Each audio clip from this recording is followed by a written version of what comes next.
Good day mga ka-EA. So for today's video, so ito na yung araw ng walay nung mag-nestmate na to, inbreed stop banrit. Ayan. So yung naunang clutch na inbreed stop banrit is na ibigay natin kay Sean, yung kalapit na lugar dito na Batang Pansir. So itong second clutch, meron may-ari parehas. Kukuha ako ng lahi nila na panlipad, yung susunod na clutch nila na full sibling pa rin nila. At yun na rin ang posible na last clutch na muna nung pairing, pagpapahingay na natin. So sagad lang muna tayo lagi, syempre hanggang third clutch. Ayan o. So kitang kita naman sa itsura kung gaano ka healthy yung young bird. Ayan. Kung na nagkakamali, nasa 26 to 25 days old yung young bird. Ayan. Marunong nang tumuka, pero hindi ko hinahayaan talaga na totally na mas magulang pa bago natin iwalay. Basta tumungtong siya sa ganong edad, 24 to 26 days old, marunong nang tumuka, winawalay ko na. So ito yung pairing niyan ng parent. Yan. So last clutch na yung susunod nila dyan. Para sa akin na yan mapupunta. Bali mangyayari, panlaban, panlaro. Ito naman isang to. Yan, may mga nag-acquire na rin ito next week. Kukunin na rin to. Papa-schedule na natin. Shoutout kay Sir LJ. Yan, maraming salamat sa tiwala. So, eto, syempre alagang All-Herbs Probiotic, mga breeder natin ngayon. Ayan, ang dinis tayo ng patukaan. Tapos, loading day nga pala ngayong araw, Friday. So, mamayang gabi ang pag-uwi ko galing sa trabaho. Uy, babaan na pala sila. Yo, nabugaw. Okay lang yan. Mag-raging muna sila. Actually, nakapagpa-loplen tayo kanina. Si Weapon 11 na lang yung naiwan dito. By next week, papawalan ko na rin to kasi mahaba na yung bagus eh. Try natin kung kaya niya ng lumipad-lipad. Pero sana hindi na mag-overfly, no? So, yun, ubos ibon natin, kaka-overfly. So, ito, macho yung stop banrit. Ito yung stop banrit na possible cock. Ito naman yung stop banrit na inbreed na possible hen. Ayan. May pasok na rin to ng Vandenbroek, itong bloodline na to. Yun o. Pasukan na yung mga ibon natin galing sa low fly. So meron nga tayo dito nagiging issue regarding dun sa isa nating ibon na actually pang south pa siya. Ayan, ang lakas niya na mambuli dito lahat. Ayan. Itong ibon na to, ito yung nag-9th overall. Kalahi nung nag-9th overall sa pan race na binigay ko kay kumparin Dapar Cats. Lahi nito yung Jerry C. Cross Aldrin Victor Lim. Ayan, yan namamara ko na yan. So itong 4 na box na yan, gusto niya, sa kanya lang yan. Pag once na merong pumunta dyan sa 4 na box na yan, kahit isa dyan, binabarakuhan niya at binubuli niya. So, yung mga naka-backsports dito, nagsisialisan dahil nga doon sa ginagawa niyang pambubuli. Especially ito din nasampulan eh. Yan, yung Mang Paris na yan, si Franco, tsaka si White Top, dito yan sa may gitna, inagawan na nila ng pwesto. So, nag-giveaway na.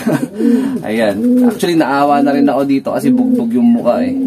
Ayan. Ang lakas na ito, grabe. Hindi ko lang alam kung pagdating sa karera, kung ganyan din siya kalakas, hinahayaan ko na lang. Ayan, total malapit na rin naman magsimula yung derby. So pagtapos ng North Derby race, hindi natin alam kung sino-sino yung mga matitira. Especially syempre mamayang gabi, pag nagkarga tayo, kung sino yung uuwi galing sa last training natin sa Solano, Nueva Vizcaya. Ayan, so ito yung mga ikakarga natin mamayang gabi. Yan, si Japan Dagit, hinahabol siya, no, kapares niya na sila Kastama. Ayan, no. Ayan, no.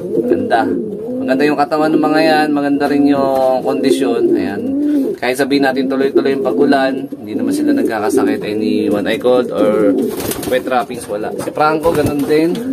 Medyo stress nga lang siya nitong nakaraan kasi nga panay buli sa kanya nung isa nating ibon. Ayan. Ayan yung sitwasyon ng mga wires natin. Meron pa isang gala dito. Pasok na, mapakain na tayo.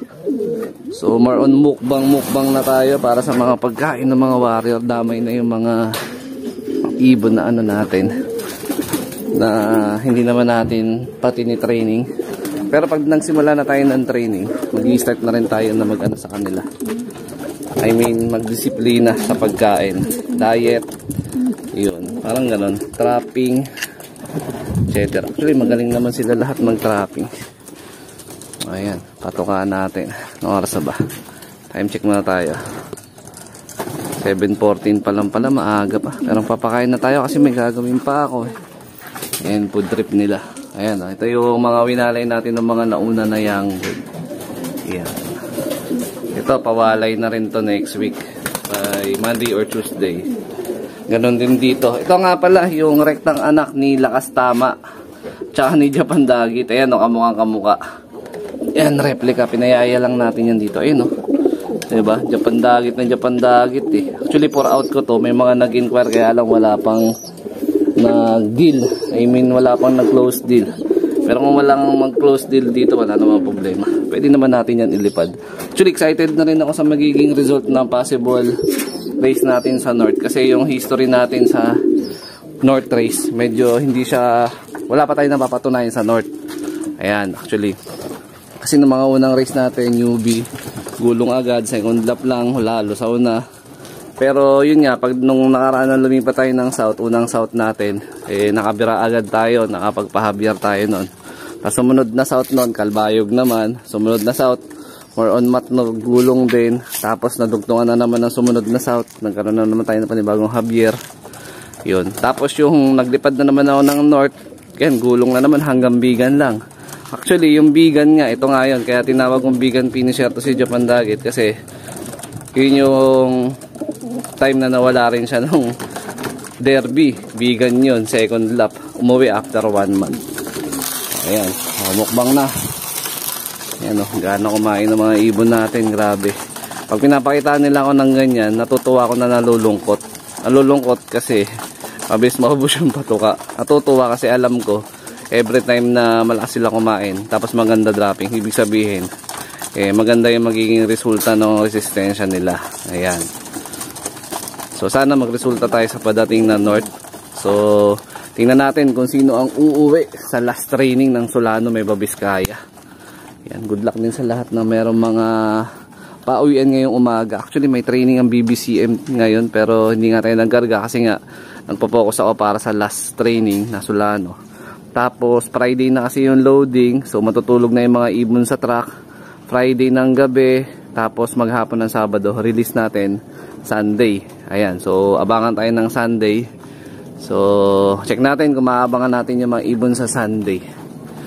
Ayan. Kung sa breeding section nagbigay tayo ng All Herbs Probiotics sa ngayon, dito naman sa mga flyer natin is hindi mo tayo magbibigay kasi iba plano ko ibigay sa kanila ngayon diyan. Ayan, so magbibitmin pro muna tayo. Ayan, saglit lang oh. Ayan, oh. Gandang-ganda talaga ako sa patuka na ginagamit natin ngayon. Ayan, oh. So hindi ko na kailangan mag-extra na mag-mix ng ng safflower kasi nga mas kumbaga yung concentrated mix niya ng patuka, majority mas marami na yung safflower. Although mas less yung corn pero mas okay na sa akin to. At least hindi na tayo nag-mix ng patuka. Ayan. So kanina ito is puno. Ayan. So nangangalahati na tayo. So check natin kung mauubos pa rin nila yun nandito. Pag nabitin pa sila, lagyan ko pa. Tapos kung may matitira, sasalinin ko na lang dun sa empty na lalagyan. Tapos mamaya na ulit sila hapon kakain. Ayan o.